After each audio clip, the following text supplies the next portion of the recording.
ನಿಯೋಜಿತ ಮುಖ್ಯಮಂತ್ರಿ ಆಗಿರ್ತಕ್ಕಂಥ ಮಾನ್ಯ ಶ್ರೀ ಡಿ ಕೆ ಶಿವಕುಮಾರ್ ಅವರಿಗೆ ಅಗಾಧವಾದ ರಾಜಕೀಯ ಅನುಭವ ಇದೆ, ಹುರುಪು ಕೂಡ ಇದೆ, ಅನುಭವದ ಜೊತೆ ಹುಮ್ಮಸ್ಸು ಕೂಡ ಇದೆ. ಕೊರತೆ ಇರೋದು ಇಚ್ಛಾಶಕ್ತಿ.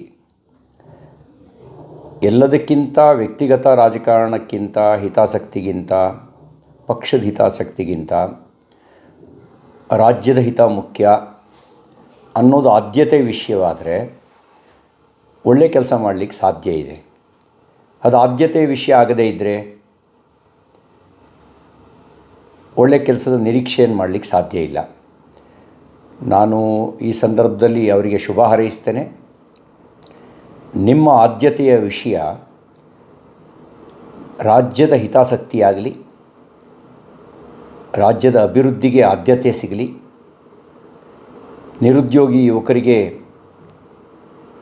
ಉದ್ಯೋಗಾವಕಾಶಗಳನ್ನು ಸೃಷ್ಟಿ ಮಾಡ್ತಕ್ಕಂಥ ದೂರದೃಷ್ಟಿಯ ಯೋಜನೆಗಳು ಜಾರಿಗೆ ಬರಲಿ, ಸಾಮಾಜಿಕ ಅನ್ಯಾಯ ಆಗದಂತೆ ನೋಡಿಕೊಳ್ಳಿ, ರಾಜಕೀಯ ಹಿತಾಸಕ್ತಿ ರಾಜ್ಯದ ಹಿತಾಸಕ್ತಿಯನ್ನು ಮೀರದೇ ಇರಲಿ, ಹಾಗೆ ಮೀರದೆ ಉತ್ತಮ ಕಾರ್ಯಗಳಾಗಲಿ ಅಂತ ಈ ಸಂದರ್ಭದಲ್ಲಿ ನಾನು ಶುಭ ಹಾರೈಸ್ತೇನೆ. ಕಾಂಗ್ರೆಸ್ ಪಾರ್ಟಿ ಎಲ್ಲಿಯವರೆಗೆ ತನ್ನ ನೀತಿಯನ್ನು ಬದಲಾಯಿಸ್ಕೊಳ್ಳಲ್ಲ, ಕಾಂಗ್ರೆಸ್ ಪಕ್ಷ ಎಲ್ಲಿಯವರೆಗೂ ತನ್ನ ನೀತಿಯನ್ನು ಬದಲಾಯಿಸ್ಕೊಳ್ಳಲ್ಲ, ಅಲ್ಲಿವರೆಗೆ ಈ ತುಷ್ಟೀಕರಣ ರಾಜಕಾರಣ ಮುಂದುವರಿಯುತ್ತೆ.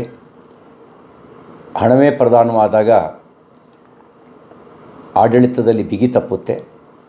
ಹಾಗಾಗದಂತೆ ಎಚ್ಚರ ವಹಿಸಿ ಜನಮನ್ನಣೆಯನ್ನು ಪಡೀಲಿ ಅಂತ ನಾನು ಹಾರೈಸ್ತೇನೆ.